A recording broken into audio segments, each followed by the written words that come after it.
Well, hey guys, it's Ian at SS8000 Cars, and we're in London. It's a Friday afternoon, and I wanted to do an update on the Panamera e-hybrid from the viewpoint of how we're getting on with using the electric motors, and what the range is, and have some answers now on the issues with charging it. So sometimes it doesn't show any more than between 23 and 25, when after a full charge it should be showing 31. Now, the first thing to say is that I am getting phenomenal fuel consumption on my journeys to town. So quite often I use the combustion engine all the way up to the traffic lights at Roehampton just before the Putney turnoff, coming up the A3, and from there all the way back as far home as I can get, I also use the electric motors. Now, on the journey up to London, to get into the centre of town, now I'm literally 2 minutes from Park Lane here, so as a consequence of that I really am central. And the thing about this is that I find on the way up I'm getting about 38, 39. That takes into account the fact that I've obviously been using the engine for the journey up at least half of the way, if not a little bit more. So on the way back I then use the electric motors as much as I can. So we're in e-power now. If I go into hybrid here, you can see that I've got 16 miles. Now, the interesting thing is that you'll also be able to see that the little battery, that the level that we have over here, the indicator, is showing, I'd say, at least 2/3 full there. Yet it's only 16, which in theory should be less than half.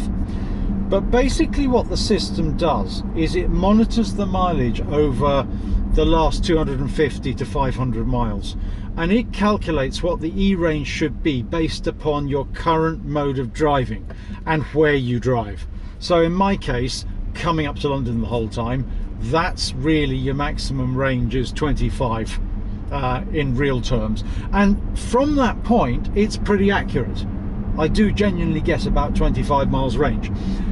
I found that on the occasions where I've been using this for more relaxed journeys, so out into the country, say down to Midhurst or out the M4, I find that it'll then get closer to the 31 range when you fill it. So it's not that filling the car suddenly isn't topping it up to its maximum capacity. It is.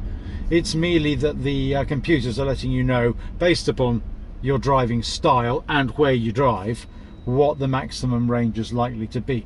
Now, you can mix that with the navigation system. So the navigation system, if you set that up and you put in your route, so therefore your final destination, it will choose the best way to go and to maximize the electric range. That's absolutely fine in theory, but the problem is, of course, it tends to take you straight into town along the busiest routes. So if you're doing it at 6 o'clock in the morning, which I am sometimes, it's not a problem particularly. But if you're doing it at 6:30, 6:45, which would be more typically the time I'd leave home, it's not really the way you want to go, and it'll probably add at least 20 minutes to your 20 minutes, could it, 40, 50 minutes to your journey. So that's really what it's all about. Obviously you do have regenerative braking, so the more you're using the brakes and the more you're using the engine, the more the car will charge as well. So you don't want to take it verbatim that's the mileage, because it will top itself up. Interesting, we've got a Tesla Model X in front of us. I've always quite liked that, actually, although the Teslas themselves leave me a little bit cold, but the Model X I think is rather smart. Not cheap though. You know, you're probably talking for a well-spec'd one, £120,000 I suspect, which is quite a lot. Don't know what the range on them is. I think they're supposed to be about 260 to 280, but I think of more relevance actually than the actual range is how quickly you can get an 80% charge if you're able to charge in town, which I did for my first time a week or so ago, and that actually was perfect. All the way into London electric, all the way home electric.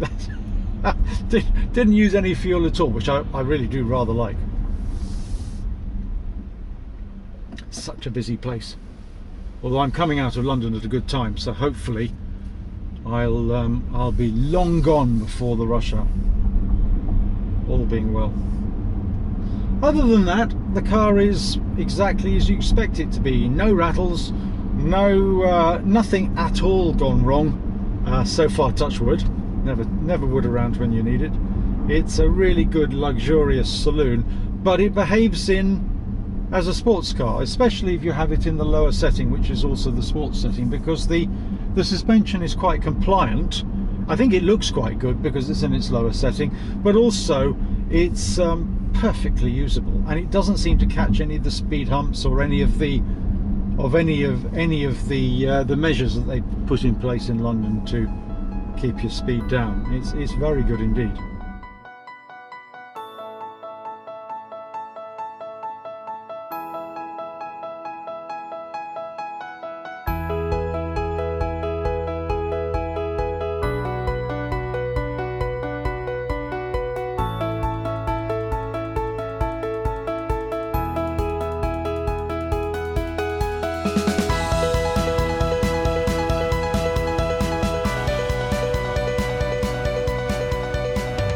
So I think it'd be interesting to see how much I get on the way home, but generally it's about 50 to 60 range, depending on how far the electric motors take me. So it's definitely a worthwhile exercise, this, for me.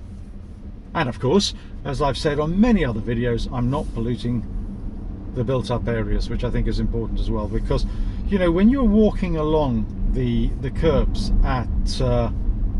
in London, when the diesel cars go past, you know, it really is quite obnoxious. So not to mention possibly dangerous. I mean, I think they're more au fait with the NO2 emissions than they were. Of course, they used to think diesel was less harmful because it emits less CO2, but it's NO2 it emits. And certainly with my partner's 5 Series BMW diesel in our underground car park, you could tell immediately that the diesel was going to be harmful, because it was horrid in a confined area.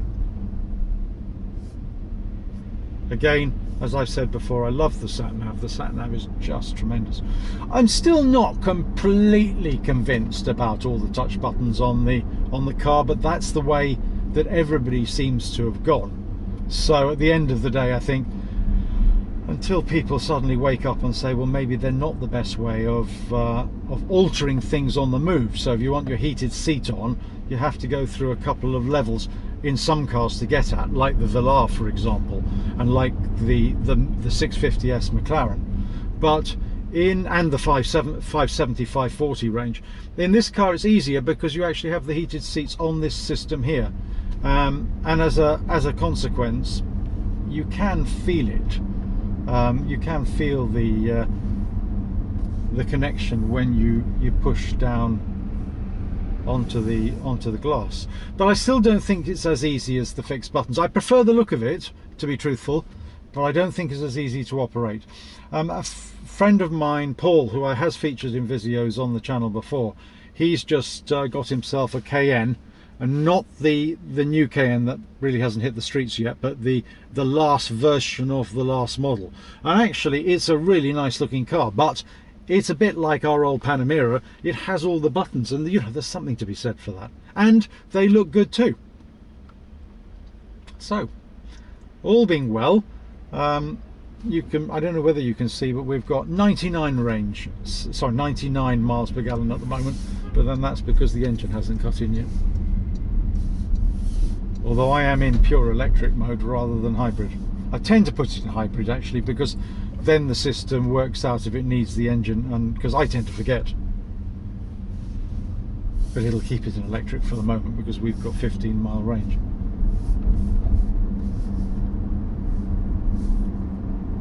One thing I don't know whether I've mentioned in previous videos, if there was a criticism of the car, I think that the sound noise that comes through the windows is higher than I would expect in this type of car.